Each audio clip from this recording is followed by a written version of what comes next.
Good morning, Holotable Heroes, and welcome back to another Galaxy of Heroes video. I'm your boy Scribble, and we've got some stuff to talk about. Wow, was there some things that happened yesterday? So, yesterday there was the title update that brought in Galactic Legend Leia to the game, and there was a few mishaps that came along with it. Yep, it's a bit of a shame. This new title update, and inevitably this does happen, guys. Title updates come out, and there are bugs that are getting introduced. That's, we should just come to accept it at this point. What really matters is how CG deals with it. So I went over, I had a good friend of mine, Karthrick, who I do my Tribes Talk podcast with, and we were going through the event, and it seems like there's a couple of difficulty issues within Tiers 2, and particularly Tier 4 that are going to get addressed. We'll talk about that soon. But also, we have got updates to the Leviathan matchups that they were talking about a long time ago. Let's break all this down.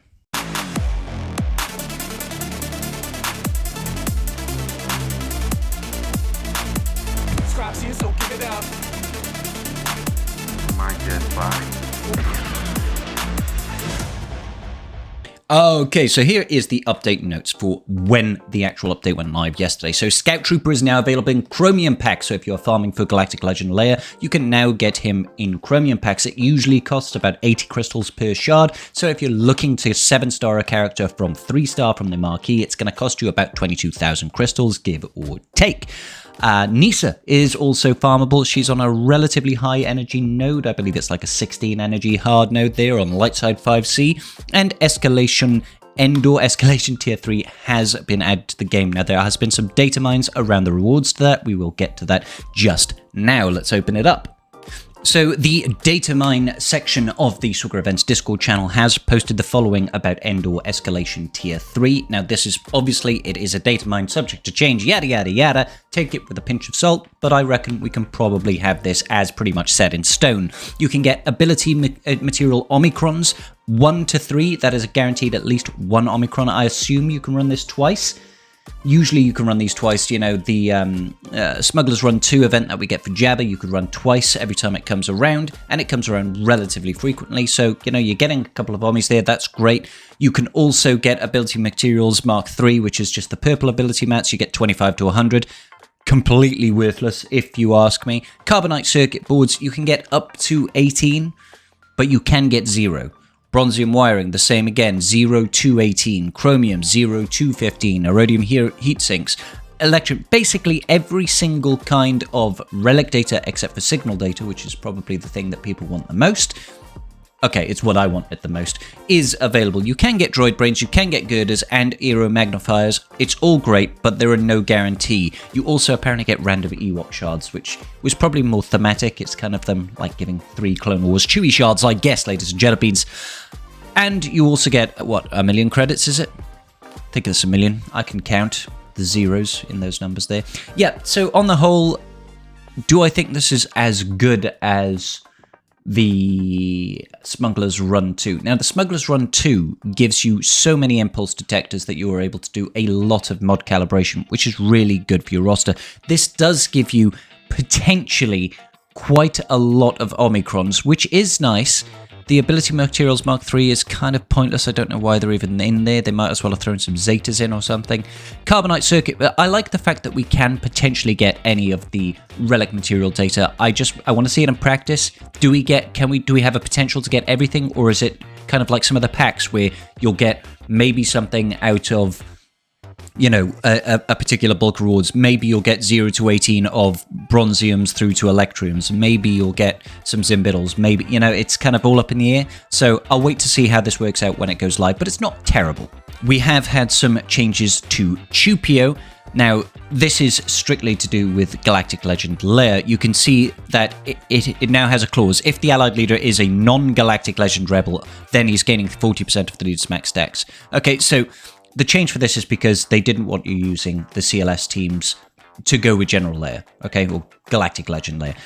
If Chewpio was to take 40% of Galactic Legend Leia's stats, they would get a ridiculous amount of stats that they would then share with the team. Not only does it break up the CLS team, but it also kind of fundamentally breaks what they were trying to achieve with Leia. So I'm not against this sort of direct anti-synergy. We've seen it in the past. Totally fine with that.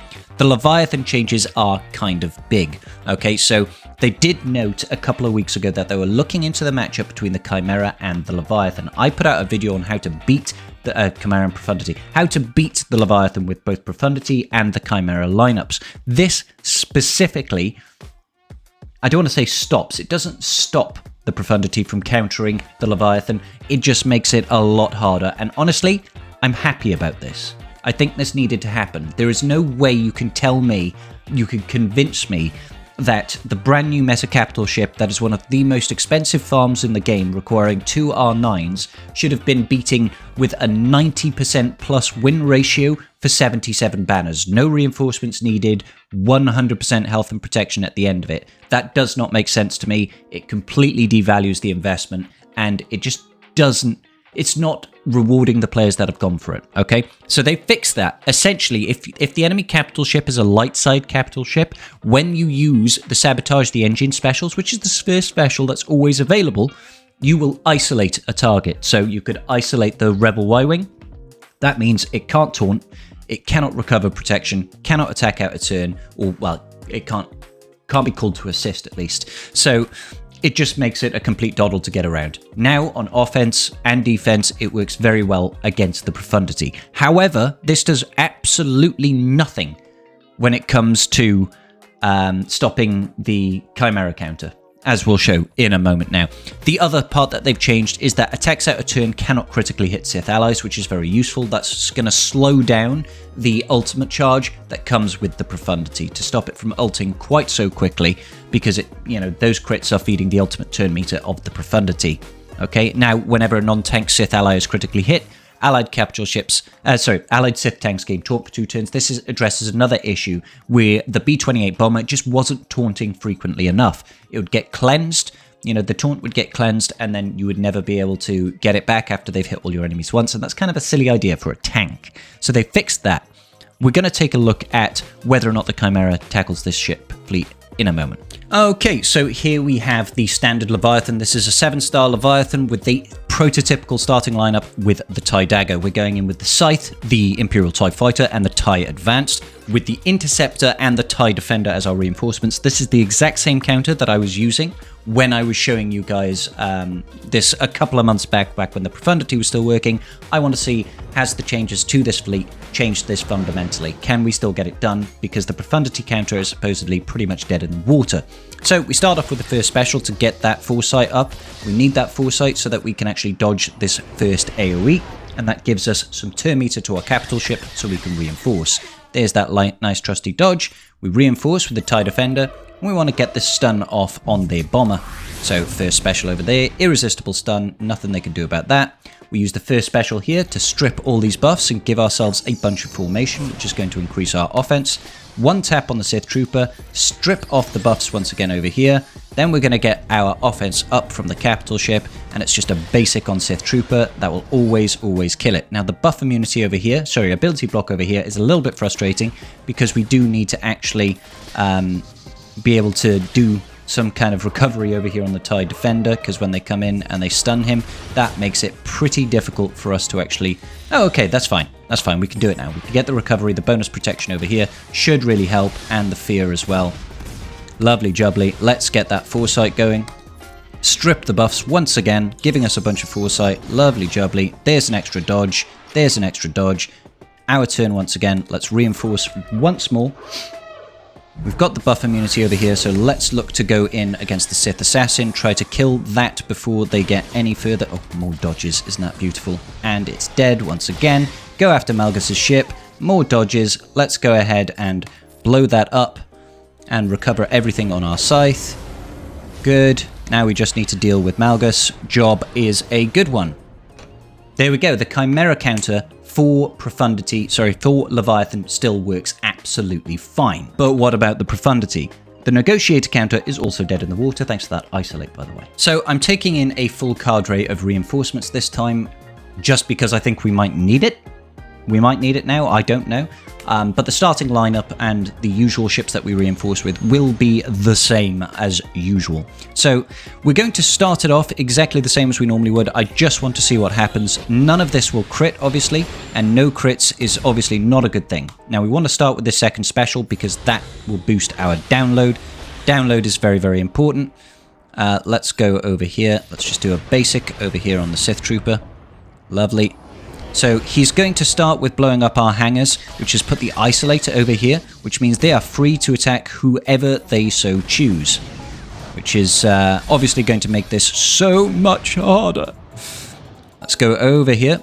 I want to do the big hit over here. We just want to try and cleanse all that. Lovely jubbly. Let's do a little bit of a wiggle. There we go. We've been slowed down as well. Going to pass the turn over to our Outrider now. Normally I would pass it over to the Millennium Falcon, but I'm passing it over to Outrider because I feel like it's more important. We managed to get rid of that TIE Dagger. Right now I definitely feel like the most important thing is to be passing turns to the Outrider so we can use that second special as frequently as possible. That's the only thing that is going to help us. That's the only thing that's going to help us hit our ultimate, essentially. So let's take a look here. I could obviously try to reinforce, but I don't think that's going to help too much. Yeah, let's just do a little bit of recovery here. Basic over here.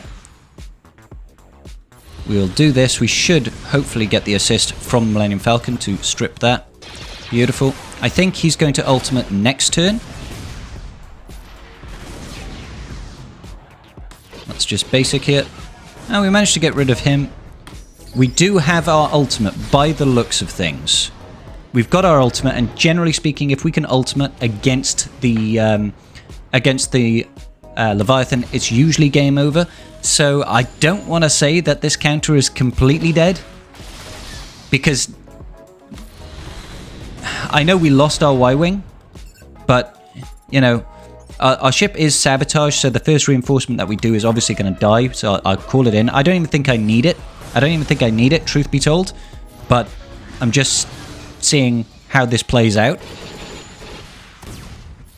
You know, that's killed it straight away. Now we could theoretically reinforce, but I'm gonna not reinforce, guys, because like I said, I don't actually think we need this.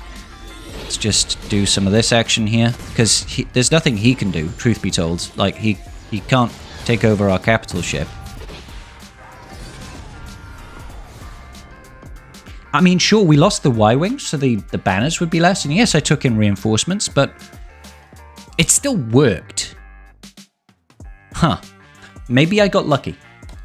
Maybe I got lucky. Let me know how your counters have been going on with the Profundity, guys. I want to know how the matchup's been going for you. I can't take one battle that I've done as absolute, you know, this definitely works sort of thing. Let me know what you guys experienced down below. Now, moving on to other news. Within this update drop, there were a few finanglings. Okay, guys, we did have some issues with the Jabba event. I think this is because Jabba features as a unit within Tier 4 of the Galactic Legend Leia unlock, and because sometimes when they have these units, it sometimes messes up other Galactic Legends events. We saw it when Ben Solo came to the game. It messed up the Galactic Legend event for C, and we also saw it when Trench came to the game, messing up the Galactic Legend event for, I want to say, Jedi Master Kenobi. Was it Jedi Master Kenobi? There was some event where we fought Admiral Trench in one of the early rounds, and it messed up that. So I think because this new Jabba came into the game, it messed up the Jabba event. It is now supposedly fixed, so we don't have to worry about that. But there's, you know, these little bugs. We would have thought, this has happened a couple of times now, maybe this sort of thing would be nipped in the bud, so a little bit unfortunate that this one made it out there, and I hope nobody was too adversely impacted by this. We also had another bug with Bausch. She had been accelerated, and for some reason this event turned off the accelerated version of Bausch. I don't know why. Perhaps it is rolling back to an earlier version of the game, an earlier build of the game, where Bausch wasn't accelerated just yet when they released this kit, so who knows? So currently, as it is in the game, she is still not accelerated, but I expect them to address this very, very soon. Supposedly, we're going to get an update today that's going to fix not only this, but the Tier 4 of the GL Leia event. We're just going to take a look at that right now. So, spoilers for any of you that haven't actually seen this intro just yet, but this is tier 4 of the Galactic Leia event, and there are some difficulties when it comes to how hard they have tuned this event. It consists of 2 waves. The first wave is not so bad. You go in with your Bausch Leia, which has a recommendation and a requirement of Relic 5 in this. Now, granted, the Bausch that we are using here is Relic 8 with absolute god mods, ladies and gentlemen. This is not a Bausch that is, just about scraping the bottom of the barrel, just about getting in there. This is from my friend who's got a nearly 13 million GP account. He is a top 20 GAC player, and he is unable to beat this. We tried 4 times and we failed each time with different mod setups and different approaches. So the first wave isn't too bad. You're going up against Boba Fett with Mob Enforcer and Gamma Guard, and the idea is you want to kill them with relatively good health and protection going into the next wave. The next wave is where the trouble really begins. It's because you are facing off against Mob Enforcer and Gamma Guard, but also Jabba the Hutt. And as you do not have a means of recovering your protection, you've got very little means of recovering your health, and Jabba obviously takes reduced damage from thermal detonators. He basically becomes nigh unkillable. And that's a real big problem, because if this is a Relic 5 sort of recommendation, Relic 5 is what you need on Bausch in order to start doing this event, but a Relic 8 Bausch with really good modding, trust me, the modding on this was absolutely insane, is simply unable to deal with this event, then this is tuned too high. And CG have announced that they are looking into this and that the difficulty is tuned a little bit too hard. So we just beat the phase 1 there, the first wave, and you can see as we are going into the second wave, we did this live on stream yesterday, that's why you can see all the chat there down at the bottom, so apologies about that. You're going up against Mob Enforcer and Gamma Guard, both are level 90, both have no additional relic levels, but it doesn't really matter, because they just are so chunky and there's so much survivability, and you just do not have a means of recovering your health and protection. You do not have additional support. The Han Solo that you're giving is not the Han Solo from your roster. So not only does he have no relic levels, but he also has no mods on him whatsoever. There's nothing you can do with the Han Solo to really change the way that this event plays out. Bausch over there you can obviously use, it is your own Bausch, you can change the modding. But the issue is, once it gets down to just Jabba, there's no real way or reliable way of killing him. And if he chooses to use his first special to place those thermal detonators on your Bausch, all it takes is 4 thermal detonators or so, and you are straight up dead in the water. Now you can try to modify your characters in a certain way to help minimize the impact of this. So we had the most luck, funnily enough, with tenacity sets with lots of protection and speed.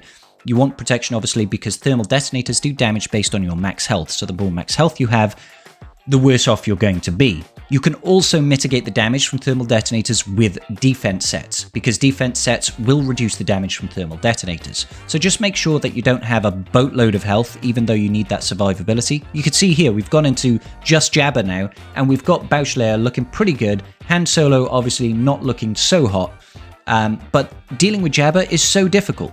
Look at it. He's just got all of that bonus protection. We can keep throwing, we can keep using basics to put thermal detonators on him, but the thermal detonators themselves don't do a whole lot of damage. This is the closest run we actually got. And if you do actually reduce turn meter on Jabba the Hutt, he's going to gain bonus protection, which makes him harder to kill.